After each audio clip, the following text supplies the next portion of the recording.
पुण्यात्मा को नमन करता हूँ।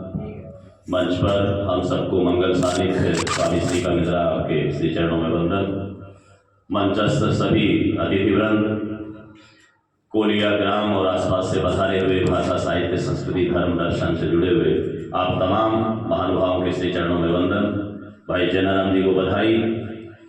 माता पिता जब संसार से जाते हैं तो आज का जो दौर जिसकी हरवीर जी और आदरणीय चतुर्वेदी साहब ने थोड़ा सा संकेत किया, वो दौर ऐसा है जिसमें जब पिताजी खत्म होते हैं तो बेटे बेटियों में ये जल्दी से लगन लगी रहती है कि कब तो 12 दिन हो, कब म्यूटेशन चढ़े और कब मेरा हिस्सा मुझे मिले।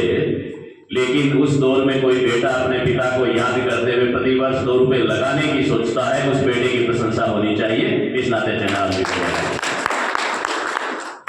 कोलिया ग्राम, पहली बात तो ये है साहब कि ये उम्र का दौर जैसा घट रहा है, जैसा खान पान और जिस तरह का रहन सहन इस गांव में आकर के ये धोतिये और पोतिये वाले लोगों को एक साथ इतनी संख्या में देख करके मन को बड़ी प्रसन्नता होती है। 20-30 सालों पहले किसी गांव में इतने आदमी मिला करते थे, लेकिन आप आज भी हदाई की परंपरा को जिंदा रखे हुए हो। इस नाते इस गांव की परंपराएं, आप लोगों का आपसी सद्भाव, आप लोगों की सोच और आपका साहित्यिक टेस्ट, मैं तो रामचंद्र जी से लेकर के जान रहा हूँ कि जिन जिन लोगों से मिलना होता है वो उस दौरान जो आपका टेस्ट है, ये टेस्ट दूसरी जगह खत्म हो गया। संचालक महोदय कह रहे थे कैसे नाम रख रहे हैं, क्या फर्क पड़ता है सब, नाम आप कैसे ही रखो, काम कैसे कर रहे हैं इधर देखना पड़ेगा। मात्र नामों पर जाने से कुछ होने वाला नहीं है। जिस विषय की हमें चर्चा करनी है, मर्यादा पुरुषोत्तम भगवान श्री राम। अब 2 शब्द अलग अलग हो गए, एक तो भगवान को जोड़ दिया बीच में, मर्यादा पुरुषोत्तम राम अलग है, भगवान राम अलग है। दोनों को अलग अलग रूप में हमें देखना पड़ेगा। एक लौकिक स्वरूप है, दूसरा अलौकिक स्वरूप है।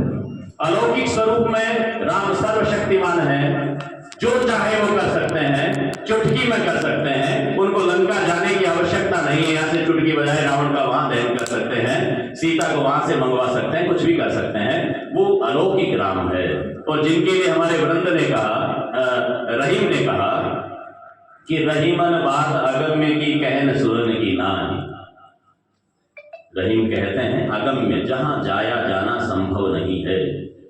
तो वो जो जिस राम की मैं बात कर रहा हूं, अलौकिक राम, उसके लिए रहीम कहते हैं कि रहीमन बात अगम्य की कहन सुनन की नाहि। क्यों कि जे जानत ते कहत नहीं और कहत ते जानत नहीं। जो जानते हैं वो तो कहते नहीं है, और जो कहते घूम रहे हैं वो जानते ही नहीं है। इसलिए उस बात की चर्चा नहीं की जा सकती। हमें चर्चा किस राम की करनी है? वो राम की कथा जिसके नाम की बात हरवीर जी कह रहे थे। केशव लिखते हैं, सेनापति ने एक जगह लिखा, सेनापति लिखते हैं कि पूर्ण पुराण अरु पुरुष पुराण परिपूर्ण बतावे ने बतावे और उक्ति को दर्शन देत जिने दर्शन समुझे न नेति नेति कहे वेद छाड़े आने युक्ति को। ऐसा राम पूर्ण पुराण 18 के 18 पुराण और पुरुष पुराण, ये पुरुष पुराण हमारा पुराण है, जो लोक आप्त पुराण जिसे कहते हैं, लोक वेद, लोकेच वेदेच तुलसी ने रामचरितमानस की शुरुआत में लिखा। लोक में ऐसा राम है और वेद में ऐसा राम है, दोनों का संयुक्त रूप रामचरितमानस में तुलसी ने लिया। इसलिए लोक पुराण भी यही कहता है। वो क्या कहते हैं? परिपूर्ण बतावे ने बतावे और मुक्ति। परिपूर्ण यदि कुछ है तो राम है और कुछ भी नहीं। वेद भी क्या कहते हैं? ना इति अनंत अनंत हरि अनंत हरि कथा अनंता कह करके वो छोड़ देते हैं। किसको दर्शन देते हैं? इसे दर्शन शास्त्र नहीं समझ सकता। दर्शन देत जिन्हें दर्शन समझे ना, वो समझ नहीं सकते। तो फिर वो राम क्या? गुण देहि गरिमानी, वहां पर जानी है। केशवदास रामचंद्रिका में लिखते हैं कि मैंने ये जान लिया राम को किस रूप में याद करना है और उसका फल क्या मिलने वाला है। वो कहते हैं गुण देहि गरिमानी।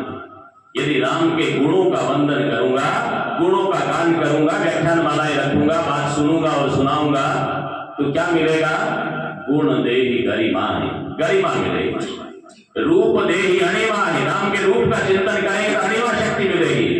भक्ति देहि महिमानी, यदि उसकी भक्ति करेंगे तो महिमा बढ़ेगी।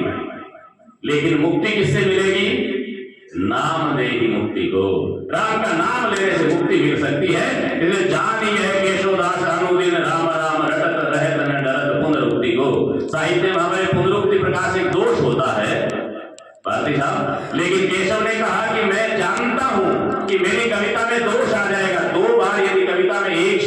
गीत होता है तो पुनरुक्ति दोष माना जाता है, लेकिन केशव कहता है राम का नाम मुक्ति देने वाला है, इसको जानता हूं इसलिए बार बार राम राम कहकर इस दोष का भागी बनता हूं, लेकिन मुक्ति मिलेगी इसलिए राम राम का नाम लेता हूं। ये संकेत साहित्यकारों ने किए। राम किसी एक व्यक्ति का नाम नहीं है, राम किसी राजा मात्र का नाम नहीं है, राम किसी के बेटे का, किसी के पति का, किसी के समधी का नाम नहीं है। राम हमारे रोम रोम में रमा हुआ वो तत्व है जिससे अलग होकर के हमारा अस्तित्व खत्म हो सकता है। यदि लोग प्रश्न उठाते राम कौन, राम थे कि नहीं थे, राम कहां हुए, वो लोग राम पे नहीं हम पे प्रश्न उठाते हैं। मुझे लगता है कि जो राम न होने की बात करता है वो गजानन के न होने की बात करता है। ये पीड़ा मेरे मन में उठती है, आपके मन में उठती है। कौन राम? बच्चा जन्म लेता है तब हमारे कहते हैं राजा दशरथ घर जायो राम, गीत गाते हैं। बच्चे के पैदा होते ही गांव की औरतें जिनको न छंद शास्त्र आता है, न काव्य शास्त्र में भाषा विज्ञान आती है, न किसी तरह का वेद पुराण आता है, लेकिन उसको ये आता है कि मेरे घर में जो बेटा पैदा हुआ है वो राम जैसा होना चाहिए। इसलिए पहला गीत वो गाती है राजा दशरथ घर जायो राम। विवाह होता है मानो राम बनो, वहां भी राम है।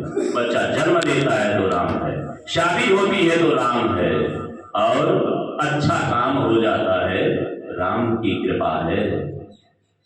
संसार से चले गए राम शरण हो गए, अर्थी पे लेके जाते हैं राम नाम सत है। कहां राम अलग है हमसे, कौन से तत्व की बात कर रहे हैं? राम हमारा हर काम राममय है, इसलिए राम कोई एक तत्व की बात नहीं कर सकते। राम हमारे रोम रोम में रमा हुआ अभिन्न हिस्सा है। इसलिए राम के लिए कहा गया जा पर कृपा राम की हो ही, ता पर कृपा करे सब कोई। तुलसी ने संकेत किया एक को एक ही साधे सब सदे, सब साधे सब जाए, एक की साधना करनी है। बाड़मेर में एक कवि हुए ईश्वरदास बारट, जो अपने समय के 16वीं शताब्दी के ईश्वरा परमेश्वरा के नाम से जाने जाते हैं। उन्होंने हरिरस नाम से ग्रंथ लिखा। हरिरस का पहला शुरुआत करते प्रारंभिक दोहों में लिखते हैं, प्रारंभिक पद्य में लिखते हैं राम नाम बिनु वाणी, राम नाम बिनु कथा, राम नाम बिनु शब्दा, सो शब्दा अज्ञान था। राम के नाम के बिना बोलना, राम के नाम के बिना की कथा को सुनना, और राम के नाम से अलग हुआ वह शब्द अज्ञात हैं, व्यर्थ हैं। राम नाममय वाणी, राम नाममय कथा, राम नाममय शब्दा, सो शब्दा सुज्ञात था। राम जिससे जुड़ा हुआ है वो सुज्ञात है। लिखते हैं आगे कि क्या फायदा क्या है राम की भक्ति से, राम का नाम लेने से क्या फायदा है? राम जपंता रे हृदा कह गुण केता होए। हे हृदय, अपने आप से प्रश्न करते हैं, अपने आप से उत्तर देते हैं। राजस्थानी के दोहों में पढ़ोतरी दोहे माने जाते हैं इनको। एक में प्रश्न है, दूसरी पंक्ति में उत्तर है। वो कहते हैं राम नाम, हे हृदय, राम का नाम जपने से क्या फायदा होगा? अगली पंक्ति में उत्तर देते हैं राम जपंता रे हृदा कह गुण केता होए, कि माने ठाकुर जग नमे किशन दंडे कोय। ये ठाकुर भगवान तो मुझे मानेगा, अपना बेटा मानेगा, भक्त मानेगा, दास मानेगा, जग नमय संसार वंदन करेगा। स्वामी जी हमारे सामने विराजमान है। राम का नाम लेते हैं इसलिए इस भगवे वेश को जहां दिखता है वहां प्रणाम करते हैं सारे लोग। दुनिया उनके सामने झुकती है, और पिशन दंडे कोई शत्रु दंडित नहीं कर सकता, क्योंकि शत्रु कोई होगा ही नहीं। जब आपने राम के नाम की शरण राममय शरण को देखने लग गए तो कोई शत्रु होगा ही नहीं, तो आपको दंडित करने वाला कौन है? ये राम की कथा हम सबसे जुड़ी हुई है। सरस नीरस को सरस करती है, और मूढ़ मति पैना। मैं अभी विगत दिनों टोंक के एक कार्यक्रम में गया, पहली बार एक बड़ा ग्रंथ 1360 पृष्ठ का दाशरथी नाम से रामचरितमानस का ग्रंथ, जो अब तक राम विषय ग्रंथ है, जो अब तक नहीं छपा था, पहली बार टोंक में अभी विगत दिनों 26 तारीख को मेरा जाना हुआ, उसका विमोचन हुआ। संग्राम सिंह जी केकड़ी के थे राठौड़, उन्होंने अवधि और ब्रज मिश्रित भाषा में दाशरथी ग्रंथ लिखा, और पूरा का पूरा हमारा राजस्थान उसमें बोलता है। राम को एक चक्रवर्ती राजा के रूप में देख करके, और उन्होंने उसका वर्णन किया है। उसमें वो लिखते हैं पुरुषोत्तम पादप सुखदाया, बरु फल नसे नशत नहीं छाया। ये पुरुषोत्तम जो राम है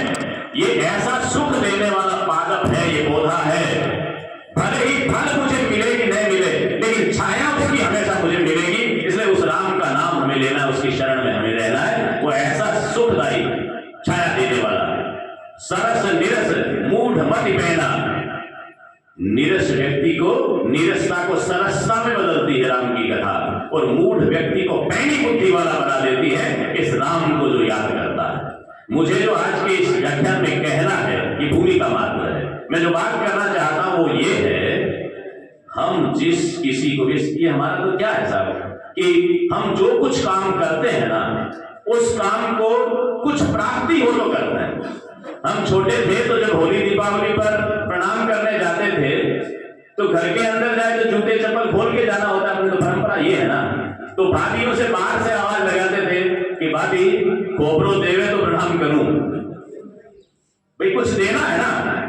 नारायण हो तुझ नमो एण कारण हरि अर्च। हे नारायण, मैं तुम्हारा भजन इस कारण से आज कर रहा हूं। किस कारण से? नारायण हो तुझ नमो एण कारण हरि अर्च के जिन दिन ओ जग छंडणो तीन दिन दोषों का। जिसने संसार छोड़ना उसे तेरे से काम है, इसलिए मैं तुम्हारा भजन करता हूं। तो मैं जो कहना चाह रहा हूं वो ये, हम राम को क्यों याद करें, राम का क्या याद करें? क्योंकि जिस राम की हम चर्चा अभी अलौकिक राम की कर रहे हैं वो तो हमारी पकड़ का विषय नहीं है। जिस राम ने लीला की उस राम की बात हमें करनी है, क्योंकि राम ने कभी कहा कुछ है ही नहीं, राम ने तो करके दिखलाया है। राम बोले बहुत कम जगह पर, वाल्मीकि रामायण पढ़ ले कि तुलसी को पढ़ ले, अन्य सारी रामायण है। आज तक का विश्व इतिहास में, विश्व के काव्य के संग्रह में सबसे अधिक लिखा जाने वाला विषय राम है, लेकिन कहीं पर राम बोलते नहीं है, राम करते हैं। क्या हम ये संकल्प ले सकते हैं कि रोज गीता पहले घूगरी बांटना हमारी आदत होगी ना? वो जागरण हुआ ही उसके पहले प्रसाद बांटते घूमते, राम ने कभी कहा है क्या? एक संकल्प आज से ले, राम को जो कुछ करना था वो राम ने किया, लेकिन राम ने जब तक किया तब तक किसी को पता नहीं चला। ऐसी गोपनीयता हम रख सकते हैं क्या हमारी योजना की? आज से संकल्प करें कि मुझे जो कुछ करना है उसके लिए पहले से लड्डू बांटते नहीं घूमूंगा, संकल्प करूंगा, उसे पूर्ण करूंगा और उसके बाद में दुनिया को मालूम चलेगा। ऐसा कुछ दौर अभी आया है जहां पर लोग ये सोचते रह जाते हैं कि क्या होने वाला होगा, जिसका नाम दिख जाता है वो नाम बाद में आता ही नहीं है। ऐसा राम ने करके दिखलाया था। ये संकेत है, इसको समझना है। आज का बालक ये सोचे कि राम को जब आश्रम में भेजा जाता, यहां से हम बात शुरू करें। एक बालक के रूप में राम का जन्म है, राम आश्रम में जाते हैं, राम राजा के बेटे हैं, राजकुल से संबंधित है, लेकिन आश्रम में राम के वस्त्र, राम का रहन सहन, राम का खान पान, कहीं ऐसा दिखा है क्या कि राम अन्य से अलग दिखना चाहते हैं? हम विद्यालय और महाविद्यालय के लोग हैं, वार्ड मेंबर का बेटा भी आता है, टेकाकर रखता है, कॉलर ऊपर रखता है, उसको अलग दिखना चाहिए। राम से शिक्षा लेनी चाहिए अभिभावकों को और विद्यार्थियों को कि राम जिस रूप में उस आश्रम में रहे थे उस तरह से सामान्य विद्यार्थी की तरह मैं रहूंगा, तब फिर आप राम बन जाओगे। सोचना पड़ेगा। राम को जो जो काम गुरु ने दिया है वो काम राम ने करके दिखाया है, प्रतिकार नहीं किया है। विचार करें, जहां पर धनुष भंग का जिक्र है ना, कितने उछल उछल के लोग बोलना शुरू करते हैं, लेकिन आप देखें कि सारे के सारे लोग, सारे राजे महाराजे आकर के धनुष को हिला नहीं पाते हैं। उस प्रसंग में जब जनक निराश हो जाते हैं, सात दीपन के अवनीपति हारे रहे जिय में जब जाने, और भीष विषय व्रत भंग भयो सुकही अब केशव को धनु ताने, शोक की आग लगी परिपूर्ण आई गए घनश्याम बिहाने, और जानकी के जनकादिक के सब जागे उठे पर पुण्य पुराने। केशव रामचंद्रिका में लिखते हैं कि जनक प्रण तो कर लिया, बेटी की शादी उसके साथ करूंगा जो धनुष पर पतंजा चढ़ाएगा, लेकिन एक से धनुष हिलाकर नहीं। डोरी चढ़ाना तो बहुत अलग बात है, पतंजा चढ़ा करके सर संधान करना बहुत अलग बात है, धनुष हिलाकर नहीं। वे जनक निराश हो गए, सारी महिलाएं। ये हमारा लोक व्यवहार का विषय है कि जब कोई प्रण करता है ना, तब तो हम उनके साथ हैं, बहुत बढ़िया प्रण किया, सब बड़े आदमी को बेटी पढ़ाएंगे। लेकिन जब हारते दिखते हैं कि कोई ऐसा योग्य नहीं मिला, सारे कमियां गिनाना शुरू कर देते हैं, बाप नाजो को ऐसा प्रण कोई करता है क्या अपनी बेटी के लिए? तो सबने जनक पे अंगुलियां उठानी शुरू कर दी। जनक निराश हो गए, बेटी कुंवारी रह जाएगी, घर में मैं पापी हो गया, मेरा घर पवित्र नहीं रहेगा, क्या होगा? लक्ष्मण बार बार कहते हैं, लोगों ने कहा वीर विहीन धरा में जानी, धरती वीर विहीन हो गई। लक्ष्मण जी बार बार उचक करके कह रहे हैं, ऐसे थोड़े रघुवंशी बैठे भाई, राम कहीं बोले हैं क्या? एक बार के लिए कोशिश नहीं है, जिस आसन पे बैठे हैं एक बार ऐसा जिक्र नहीं आया कि राम कहीं ये कहते हो कि मैं बैठा हूं क्यों चिंता कर रहे हो। नहीं, जो सामर्थ्यवान होता है, जो सबल होता है, जो सक्षम होता है, वो उचक उचक के अपना परिचय नहीं देता है। लक्ष्मण का चरित्र अलग है, राम का चरित्र अलग है। राम की तरह धैर्य रखें कि जब समय आएगा, और वो समय किसका इंतजार कर रहे हैं?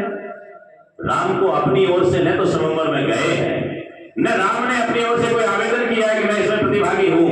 राम तो गुरु की आज्ञा से वहां गए। अब तक गुरु ने कहा नहीं है कि तुम्हें स्वयंवर में शरीक होना है, इसलिए क्यों अपनी तरफ से इच्छा जाहिर करेंगे? गुरु की आज्ञा, गुरु का इशारा जैसे ही मिला, आराम से चले और जाकर के धनुष पे डोरी चढ़ा दी। आज का विद्यार्थी, आज का युवा यदि अपने गुरु की आज्ञा का इस तरह से पालन करना शुरू कर दे तो वो राम बन सकता है। हमें चिंतन ये करना है किस तरह से ये बात हो।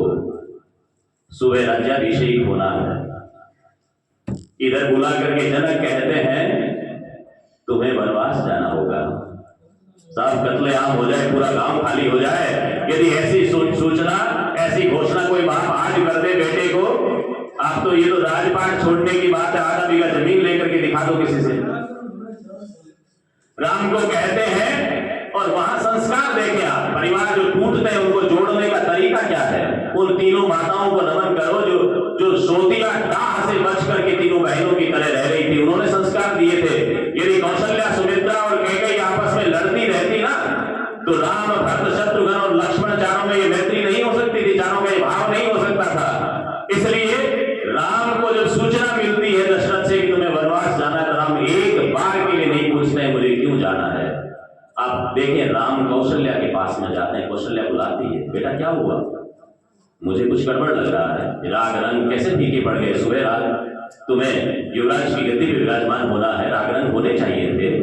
राम कहते हैं मुझे पिता ने वन का राज दिया है। शब्दावली देखें, विनम्रता देखें, मुझे राज से निकाल दिया नहीं। कैकेयी को गालियां नहीं देते हैं, तो कहते मौसी, अपने शब्द में लूंगा नहीं, लेकिन क्या क्या बोलते आप जानते हो ना।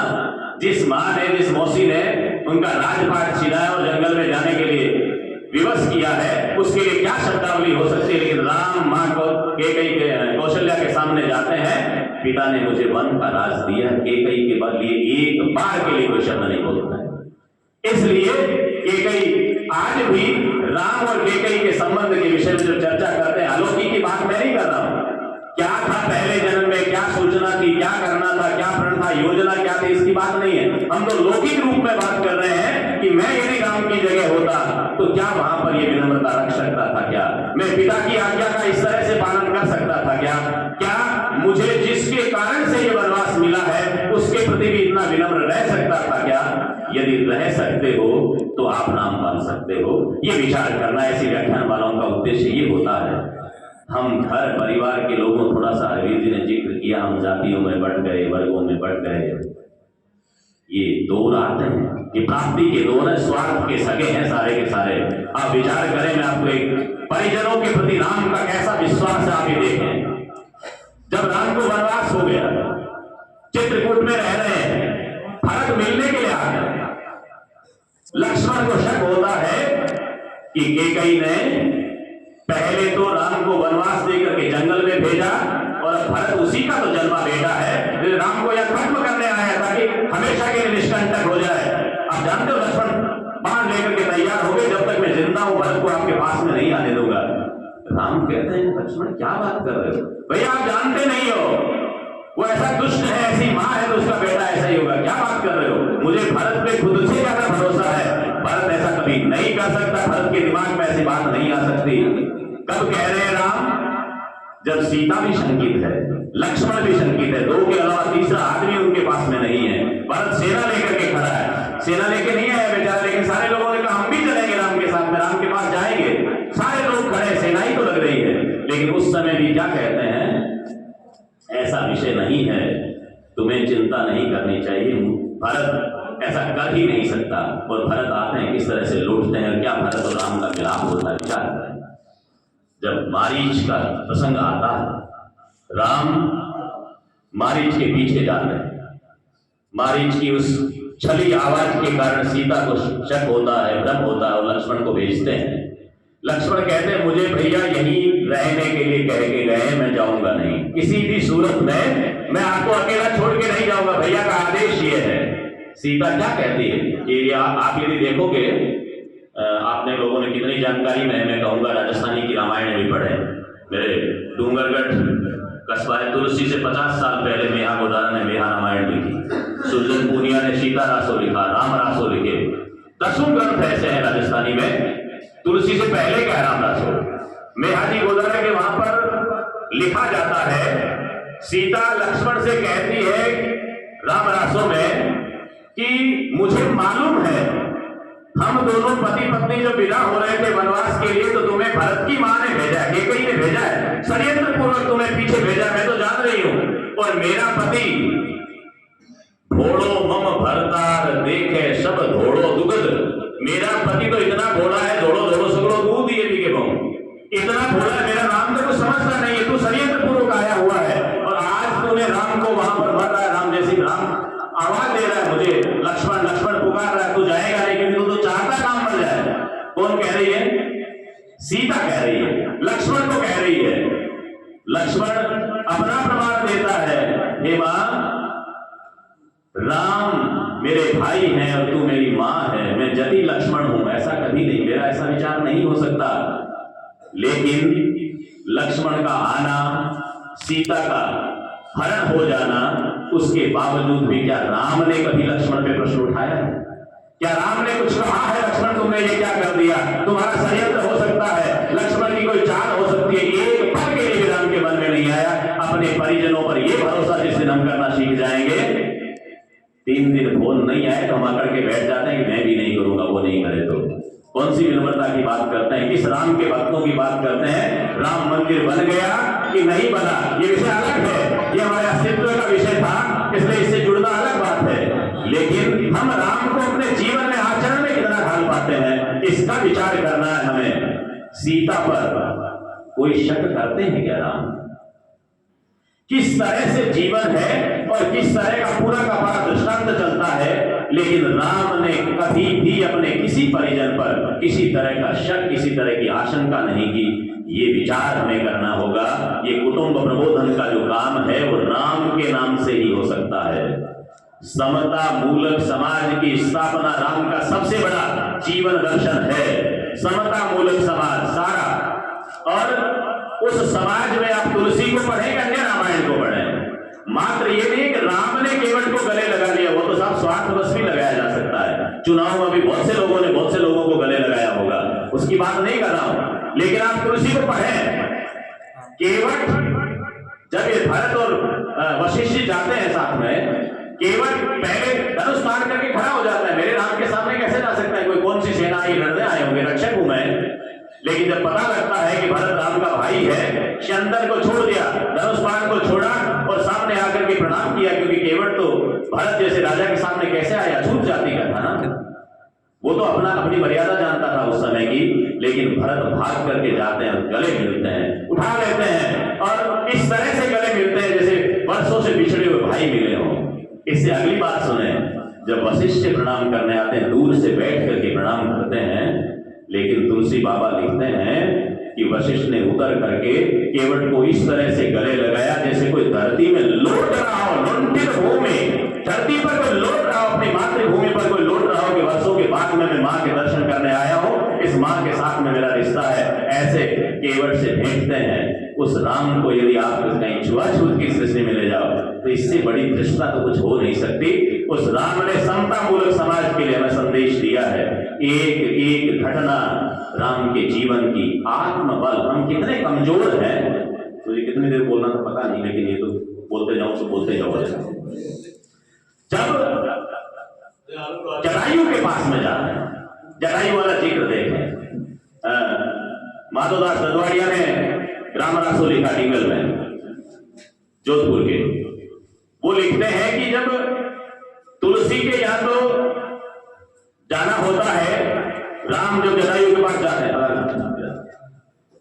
जब जटायु के पास जाते हैं तो जटायु उनको बताता है कि दुबारी मम दुस देख दीन पटदारी। राम का नाम लेते हुए मेरी तरफ देख करके उन्होंने दुपट्टा डाल दिया था। लेकिन राम रासों में माधवदास दलवाड़िया कहते हैं कि जटायु मुंह फेर करके बैठ गया। राम आते हैं, अपने अपने राम है ना, जिसका थोड़ा सा संकेत अरविंद जी ने किया था। मेरा राम कैसा होना चाहिए? मैंने जिस मेहा गोदारा रामायण का भी जिक्र कर रहा था, मेहा जी गोदारा अपने राम से क्या करवाते हैं?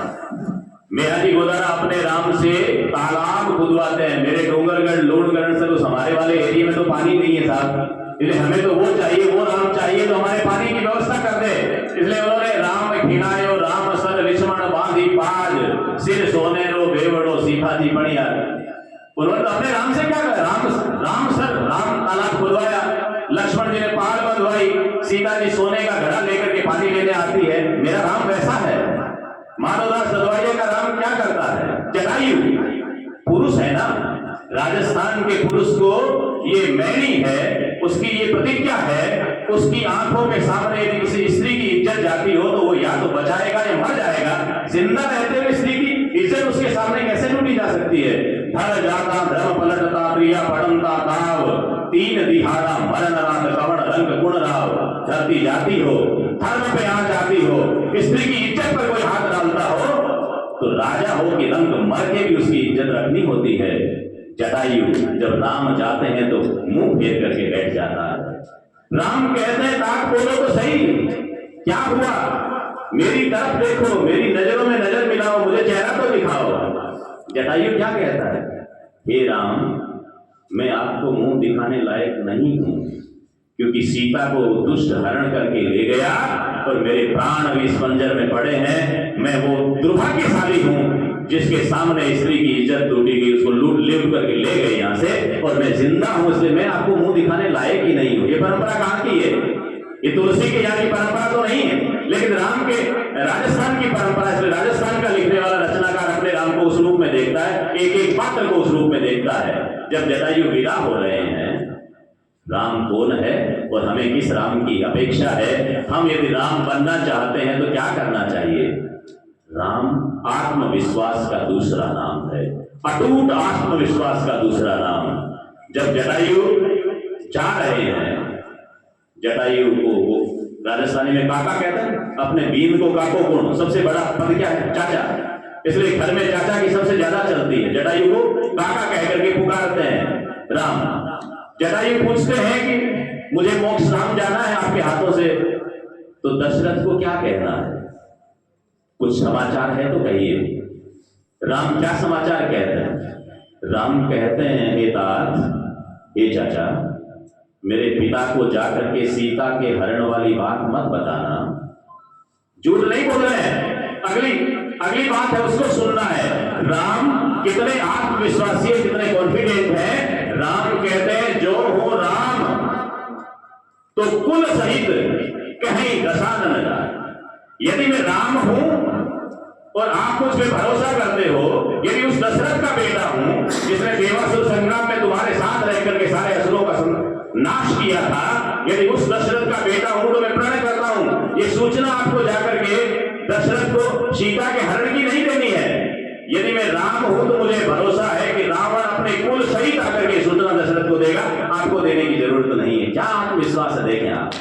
मारूंगा उस सारे रावण के कुल को, ये आत्मविश्वास होता है। ये आत्मविश्वास जिस भी विद्यार्थी के पास में, जिस युवा के पास में, जिस भी व्यक्ति के पास में होगा, वो साफल्य मंडित हो सकता है, वो राम का भक्त हो सकता है, वो राम का हो सकता है। बाकी राम का भारत होने से कुछ होने वाला नहीं है साहब। राम के नाम से बड़े बन जाएंगे, लड़ लें कि माथे फोड़ लें, कुछ फर्क पड़ने वाला नहीं है। धार्य भी धर्म को धारण करना पड़ता है, आचरण में उतारे। शिक्षक बैठे सोने जी, अरविंद जी, हमें बीएड में सिखाया जाता है व्यवहारगत परिवर्तन। काम जो करें उससे व्यवहारगत परिवर्तन होना चाहिए। राम को मानने से, राम के प्रति श्रद्धा रखने से आपके व्यवहार में कुछ परिवर्तन हो। आज से जाकर के औरतों के प्रति आपकी विनम्रता आ जाए, घर में महिलाओं के प्रति कैसा व्यवहार होना चाहिए, परिवार के लोगों के प्रति हमारा विश्वास कैसा होना चाहिए, यदि ये आ जाए तो फिर धाम होगा, तब राम को भजने का, राम पर बात करने का हमें कहीं फल मिलने वाला है। प्रबंध कैसा है राम का? संगठन की दृष्टि से वकील साहब ने थोड़ा संकेत किया, क्या संगठन बनाए साहब? कृपाराम जी राजिया दुआ में लिखते हैं, कारण कटक नगीद सखरा चाही जय शपह लंक विकर गढ़ अलीद रीछ बांधना राजिया। कहते हैं सेना कोई कारण नहीं है साहब, सैनिकों के भीतर आत्मविश्वास भरने वाला उनका अग्रणी नेता कौन है, जो अपने लोगों पर भरोसा कैसा करता है, ये तो देखें। आप जानते हो हनुमान को लंका भेजा गया है, हनुमान जी लंका गए हैं तो कोई सामान्य दूत बनकर के गए हैं क्या? राम ही बनकर के गए हैं वहां। जो कुछ वो करके आएंगे वो मान्य होगा। रावण और उनके बीच में संवाद होता है, रावण और हनुमान के मध्य में। रावण पूछता है, कब का संवाद है? जब अक्ष कुमार को मार दिया गया और वाटिका को उजाड़ने के बाद में ब्रह्मपाश में बांध करके रावण के दरबार में हनुमान को उपस्थित किया जाता है। रावण पूछता है, रे कपि कौन है तू? हे बंदर तू कौन है? रे कपि कौन है तू? अक्ष को घातक दूत बलि रघुनंदन जू को। राम की मर्यादा देखे क्या है? राम कथा का एक एक पात्र कैसी मर्यादा में बंधा हुआ है। दूत है इसलिए रावण के सामने विनम्रता से बात करेगा, लेकिन अपने राम के गुणों का बखान करने में कहीं कमी नहीं छोड़ेगा। राम का एक प्रश्न है, हनुमान के दो उत्तर है। हे बंदर तू कौन है? पहले अपनी गलती स्वीकार करना, अक्ष को घातक तेरे बेटे अक्ष कुमार को मारने वाला, और दूत बलि रघुनंदन जू को बलशाली राम का दूत हूं। कहा जे कहा, क्या काम है भाई? सीए चोर ही देखो, सीता के चोर को ढूंढने आया हूं। सागर कैसे तरे, समुद्र को कैसे तर लिया। अब देखें हनुमान कैसे अपने बल को दिखाते हैं वहां पर। रावण प्रश्न करते हैं, सागर कैसे तरे हो? हनुमान कहते हैं, जस गोपद, गाय के खोज को, गाय के पद चिन्ह को बच्चा लाने जाता है, वैसे तुम्हारा समुद्र मुझे लगा ही नहीं। अपनी शक्ति बता रहे हैं ना, मैं कौन हूं, मेरे से बात करते समय तुम्हें क्या सोचना है। संकेत है, ये वार्तालाप सीखना है हमें, हमारी पीढ़ी को सीखना है। बात कहते हुए अपने बल को कैसे बताना है, मैं कौन हूं, ये बताने में कैसी विनम्रता चाहिए और कैसी बुद्धिमत्ता चाहिए। हनुमान जी वहां पर कह रहे हैं, सागर कैसे तरे हो, जस गोपद काज कहा, सिए चोर ही देखो, कि कैसे बंधायो, बंधन में कैसे आ गया भाई। इतना बलशाली है, समुद्र को गाय के खोज की तरह तैर करके पार कर गया, बंधन में कैसे आ गया। यहां हनुमान को मौका मिलता है और चौका लगाते हैं, रावण को अपनी किए की करनी पूरी बताते हैं कि क्या फल मिलने वाला है। हनुमान एक पंक्ति में उत्तर देते हैं, जो सुंदरी तेरी छुई दृग सोबत बातक लेखो। हे रावण, मैंने जब लंका में प्रवेश किया था, मच्छर के रूप में था, रास्ता लंका का मैं जानता नहीं हूं, कौन सा महल कहां है, कौन से मुझे कहां जाना था, इसलिए भूल से तेरे महल में प्रवेश कर गया और तेरी पत्नी को मैंने छुआ। किससे? सुंदरी तेरी छुई दृग, आंखों से छुआ, मैंने देख लिया। तेरी पत्नी को भूलवश तेरे महल में मैंने देख लिया, उसका मुझे पाप लगा है कि मेरी सारी शक्ति क्षीण हो गई। अन्वय से अर्थ यह है, रावण, मैंने तो भूल से तेरी पत्नी को देखा मात्र था, उससे मैं शक्ति क्षीण हो गया। तू जिस शक्ति पर घमंड करता है, तुमने तो दूसरे की पत्नी का बलात् धारण किया है, मेरी शक्ति क्या चलने वाली है, तुम नष्ट हो जाएगा। ये घोषणा हनुमान जी वहां पर करते हैं। ये राम का भरोसा है। राम जिसको भेजते हैं, अंगद को दूध बना करके भेजते हैं, कब? तो समझौता करना है। ये आपको भी सीखना है, जो पार्टियां चलाते हैं, संगठन चलाते हैं। राम उस अंगद को अपना दूत, शांति दूत बना करके भेजते हैं जिस अंगद के बाप को राम ने मारा है। बाली का बेटा है, पितृहंता है। अब उसमें भरोसा करे, विश्वास करे तो राम कितना ही कर सकते हैं, लेकिन राम का भरोसा देके अपने लोगों पर अंगद को अपना दूत बना करके भेजता है। उसके पीछे के बहुत से कारण हैं। विश्वास की बात तो है ही है, लेकिन लौकिक दृष्टि से देखो कि आप और हम हो तो क्या करना चाहिए। रावण और अंगद कभी भी मिल सकते हैं यदि दोनों अपनी लाइन से भटके। इसलिए अंगद वहां जा रहा है राम का पक्ष लेकर के, रावण प्रयास करता है राम को काज कहा रिपु जीत ही। राम का काम क्या है? अंगद जवाब देता है, शत्रुओं को जीतना। राम को काज कहा रिपु जीत ही। कौन कबे रिपु जीतो कहा? रावण कहता है कौन से शत्रु को कहां जीता भाई, मैंने तो आपके राम को देखा नहीं। अंगद पहला उदाहरण किसका देते हैं? बाली बलि। मेरे पिता बालीराज को, किष्किंधा नरेश को, वानराधिपति सुग्रीव को, बाली को उन्होंने हराया है। रावण क्या कहता है? देखिए कूटनीति क्या है, राजनीति वाले क्या करते हैं महावीर जी। रावण कहता है छल सो, छल से जीता। बाली को जीता नहीं है, तेरे बाप को मारा है, छल से तू मेरे साथ में हो जा, फिर राम से लड़ते हैं। रावण कोशिश करता है, बाली बलि छल सो। अंगद पूरा स्किप कर जाता है, रावण के जवाब की तरफ ध्यान ही नहीं देता। दूसरा उदाहरण देता है, रघुनंदन गर्भ हर्यो। परशुराम को हराया भाई, रघुनंदन को। द्विज दीन महा। रावण क्या तो गरीब बामण हो साहब, क्या तो उसको हराना और क्या और बात। कौन कौन से राम की बात करते हो कि दीन सो क्यों क्षिति छत्र हट्यो। तू परशुराम जी को गरीब कहते हो, दीन कहते हो, क्षीण कहते हो। धरती से क्षिति छत्र निछत्री करनी 21 बार धरती क्षत्रिय विहीन करके छोड़ा, उसको कैसे? और बिन प्राण है राजकीय। और वही परशुराम जी जिन्होंने सहस्त्रार्जुन को खत्म किया। रावण पूछता है ये कौन? देखें मैं जब पढ़ता हूं हनुमान को और अंगद को, तब लगता है कि राम ने उनको कितना भरोसा देके भेजा होगा कि सामने वाले की रावण जैसे दरबार में जो एक क्षण में मार सकता है, उसके सामने कैसे बोल सकते हैं? कितना विश्वास दिया होगा। अंगद को कहते हैं कि ये है ये कौन सहस्त्रार्जुन? अंगद वहां पर चौका मारता है। अंगद कहते हैं वहे विसर्यो। अरे रावण तो उसे भूल गया जिन्हें खेलत ही तुम्हें बांध लिया। तुम्हें खेलते खेलते जिसने बांध लिया था, 6 महीने उसके खाट के पाए के बंधा पड़ा रहा, तो उसको भूल गया। और आगे अंगद कहता है, बात पूर्ण करता हूं 2 मिनट में। अंगद कहता है कि रावण तेरा और मेरा परिचय आज का नहीं है। मैं तो जब बचपन में था तो मेरे पिता ने 10 मुंह वाला एक खिलौना मुझे लाके दिया था। कथा सबको मालूम है ना, बाली ने कांख में दबा लिया था रावण को। मैं जब छोटा था तो मुझे 10 मुंह वाला खिलौना ला करके दिया था, और आज उस खिलौने को सामने देख रहा हूं तो मुझे क्या डराएगा? और कौन सा षड्यंत्र की बात करते हो? राम क्या है वो मैं जानता हूं, इसलिए मेरे राम पर भरोसा मुझे है। इस भरोसे की आवश्यकता है हम सबको। राम की कथा को जितनी बार सुनेंगे, राम के चरित्र को जितनी बार सुनेंगे, उसकी प्रासंगिकता ये है, राम की ही कथा एक ऐसी कथा है जो सर्वांग रूप से परिवार को जोड़ के रख सकती है, देश को जोड़ करके रख सकती है, मानवता को जोड़ के रख सकती है। इसलिए राम को सुनना, राम को पढ़ना, राम के एक एक कदम पर जो जो प्रसंग आते हैं, जो जो प्रकरण है, उनको पढ़िए, समझिए और खुद में घटाइए कि मैं राम कहां बन सकता हूं।